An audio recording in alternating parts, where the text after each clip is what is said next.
Partners current account, किसी भी account की शुरुआत उसके बैलेंस से होती है। तो पार्टनर्स करंट अकाउंट का बैलेंस रहेगा क्रेडिट साइड में सबसे पहले बाय बैलेंस ब्रॉट डाउन। तो देखिए ट्रायल बैलेंस में आपको रामा और कृष्णा का करंट अकाउंट का बैलेंस दिया है। रामा का बैलेंस दिया है आपको क्रेडिट साइड में और कृष्णा का बैलेंस दिया है आपको डेबिट साइड में। तो जिसका बैलेंस क्रेडिट में है वो करंट अकाउंट के क्रेडिट में ट्रांसफर होगा और जिसका बैलेंस डेबिट में है वो करंट अकाउंट के डेबिट में ट्रांसफर होगा। To balance brought down Krishna ₹4,000, ठीक है। तो देखिए फ्रेंड्स, ये करंट अकाउंट है। ये जो एग्जांपल है क्वेश्चन नंबर 5, ये फिक्स कैपिटल मेथड का एग्जांपल है। ये फिक्स कैपिटल का मेथड का एग्जांपल इसलिए है क्योंकि इसमें करंट अकाउंट भी दिया है ट्रायल बैलेंस में। जब कभी पार्टनर्स का करंट अकाउंट दिया जाता है तो उस एग्जांपल को फिक्स कैपिटल मेथड एग्जांपल कहा जाता है। इसका मतलब क्या है कि इस एग्जांपल में हम लोग कैपिटल को हमेशा फिक्स रखेंगे। कैपिटल में ना कोई चीज हम प्लस करेंगे ना कोई चीज माइनस करेंगे। तो हम क्या करेंगे, कैपिटल में जो चीजें प्लस होती है और जो चीजें माइनस होती है वो सारी चीजें हम पार्टनर्स करंट अकाउंट में प्लस और माइनस करेंगे। इसका मतलब जो चीजें कैपिटल में प्लस होती है वो चीजें हम पार्टनर्स करंट अकाउंट के क्रेडिट में ट्रांसफर करेंगे और जो चीजें पार्टनर्स कैपिटल अकाउंट में माइनस होती है वो पार्टनर्स करंट अकाउंट के डेबिट में हम लोग ट्रांसफर करेंगे। तो चलिए हम देखते हैं वन बाय वन। सबसे पहले आता है प्रॉफिट एंड लॉस में जो नेट प्रॉफिट आया है, जो हम लोगों ने रामा और कृष्णा में डिस्ट्रीब्यूट किया था, वो प्रॉफिट एंड लॉस के डेबिट में आया था, उसको हम पार्टनर्स करंट अकाउंट के क्रेडिट में ट्रांसफर करेंगे bye profit and loss account के नाम से, ठीक है। तो रामा का नेट प्रॉफिट आएगा आपका 35,500 और कृष्णा का 35,500। ओके। उसके बाद में देखिए प्रॉफिट एंड लॉस के डेबिट में ही हमने रामा और कृष्णा का सैलरी और कमीशन लिया था, उसका सेकंड इफेक्ट हम लोग पार्टनर्स करंट अकाउंट के क्रेडिट में देंगे by profit and loss account salary to Rama. वो आती है आपकी salary to Rama ₹6,000। Again by profit and loss account commission to Krishna, वो है आपका 6,240, ठीक है। तो ये सैलरी और कमीशन का सेकंड इफेक्ट हुआ पार्टनर्स करंट अकाउंट के क्रेडिट साइड में। अब देखिए वापस से प्रॉफिट एंड लॉस के डेबिट में एक हमने इंटरेस्ट ऑन कैपिटल लिया था, उसका सेकंड इफेक्ट आएगा पार्टनर्स करंट अकाउंट के क्रेडिट साइड में bye profit and loss account interest on capital. जो पार्टनर्स के कैपिटल के ऊपर हमने इंटरेस्ट कैलकुलेट करके प्रॉफिट एंड लॉस के डेबिट में लिया था, उसी इंटरेस्ट का सेकंड इफेक्ट हम लोग करंट अकाउंट के क्रेडिट साइड में देंगे। रामा 8,000, कृष्णा ₹4,000। तो इस तरह से सारे आइटम्स हमने ट्रांसफर कर दिए हैं। अब हम लोग इस अकाउंट को क्लोज करेंगे।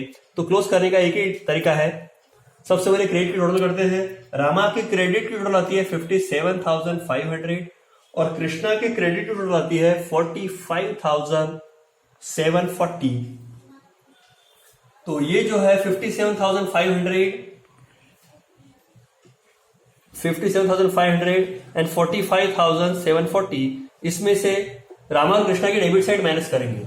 तो रामा की डेबिट साइड में 0 है, तो 57,500 माइनस 0 इज इक्वल टू 57,500। लेकिन कृष्णा के डेबिट साइड में 4,000 है, तो 45,740 माइनस 4,000 इज इक्वल टू 41,740। तो ये इसका बैलेंस आता है और ये बैलेंस को हम नाम देंगे टू बैलेंस कैरीड डाउन। सो इस तरह से पार्टनर्स करंट अकाउंट कंप्लीट होता है। नेक्स्ट हम लोग बैलेंस शीट देखेंगे। Start. Balance sheet as of 31 March 19 Rama and Krishna. तो देखिए सबसे पहले हम लोग लाइबिलिटी साइड देखते हैं। लाइबिलिटी साइड में सबसे पहले आता है कैपिटल अकाउंट। रामा 1,60,000, कृष्णा 80,000। तो 1,60,000 प्लस 80,000 आउटर कॉलम 2,40,000।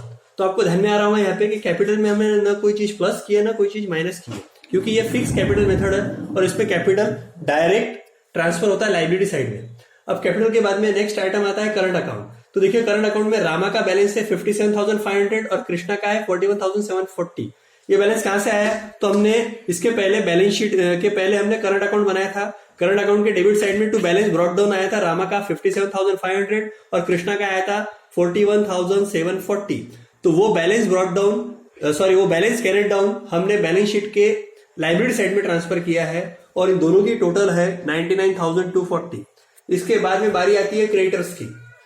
क्रेडिटर्स ये लाइबिलिटी में ट्रांसफर होते हैं 41,800, जो कि ट्रायल बैलेंस के क्रेडिट साइड में जिसकी अमाउंट आपको दी है। उसके बाद में बारी आती है बिल पेबल की।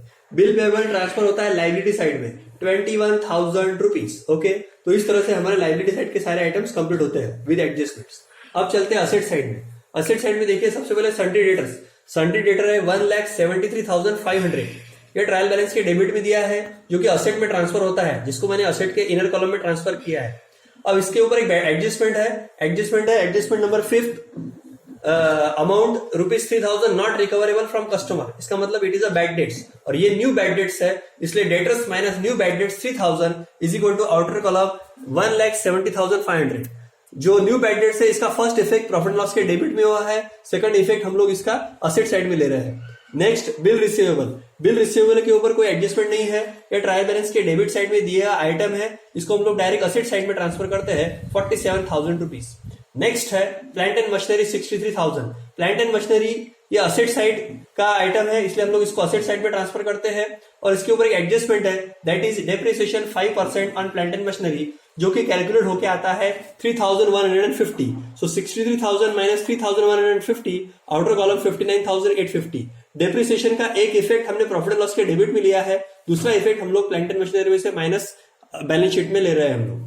नेक्स्ट है फर्नीचर। फर्नीचर के ऊपर कोई डेप्रिसिएशन नहीं है, इसलिए इसकी अमाउंट आउटर कॉलम में 25,000। नेक्स्ट है इन्वेस्टमेंट। इन्वेस्टमेंट असेट साइड का आइटम है, इसमें भी कोई एडजस्टमेंट नहीं है, इसलिए इसकी अमाउंट डायरेक्ट आउटर कॉलम में 10,500। नेक्स्ट है loan and advances. Loan and advances की अमाउंट एक्चुअल में डेबिट साइड में दी हुई है, इसलिए हम लोग इसको असेट साइड में लेंगे हम। अगर इसकी अमाउंट क्रेडिट साइड में रहती थी तो हम लोग इसको लायबिलिटी साइड में लेते थे। नेक्स्ट है adjustment closing stock. Closing stock का फर्स्ट इफेक्ट आया था ट्रेडिंग अकाउंट के क्रेडिट साइड में, और इसका सेकंड इफेक्ट आएगा डेबिट साइड में यानी असेट साइड। नेक्स्ट है adjustment prepaid insurance 500। Prepaid insurance हमने इंश्योरेंस में से माइनस किया था प्रॉफिट एंड लॉस के डेबिट में, अब इसका सेकंड इफेक्ट असेट साइड में हम ले रहे हैं प्रीपेड इंश्योरेंस 500 रुपीज। नेक्स्ट है 12% गवर्नमेंट बॉन्ड 15,000, जो कि ट्रायल बैलेंस के डेबिट साइड में दिए इसकी अमाउंट। ये एक हिडन एडजस्टमेंट है, इसका फर्स्ट इफेक्ट यानी इसके ऊपर जो इंटरेस्ट है 450 रुपीज फॉर 3 मंथ आउटस्टैंडिंग, इसका फर्स्ट इफेक्ट हमने प्रॉफिट एंड लॉस के क्रेडिट में लिया है, इसका सेकंड इफेक्ट असेट साइड में गवर्नमेंट बॉन्ड में प्लस करेंगे 450 और आउटर कॉलम में लिखेंगे 15,450। तो इस तरह से सारे आइटम्स और एडजस्टमेंट्स लायबिलिटी साइड और असेट साइड में हमने ट्रांसफर किए। अब हमें क्या करना है, अब हमें लायबिलिटी साइड की टोटल करनी है और असेट साइड की टोटल करनी है। ये टोटल आप लोगों को करनी है। अगर liability side is equal to asset side यानी अगर ये टोटल टैली होती है तो इसका मतलब एग्जांपल आपने सही किया है। ओके, अगर नहीं टैली होती है तो इसका मतलब आपने कहीं ना कहीं गड़बड़ की है। So thank you for watching this video.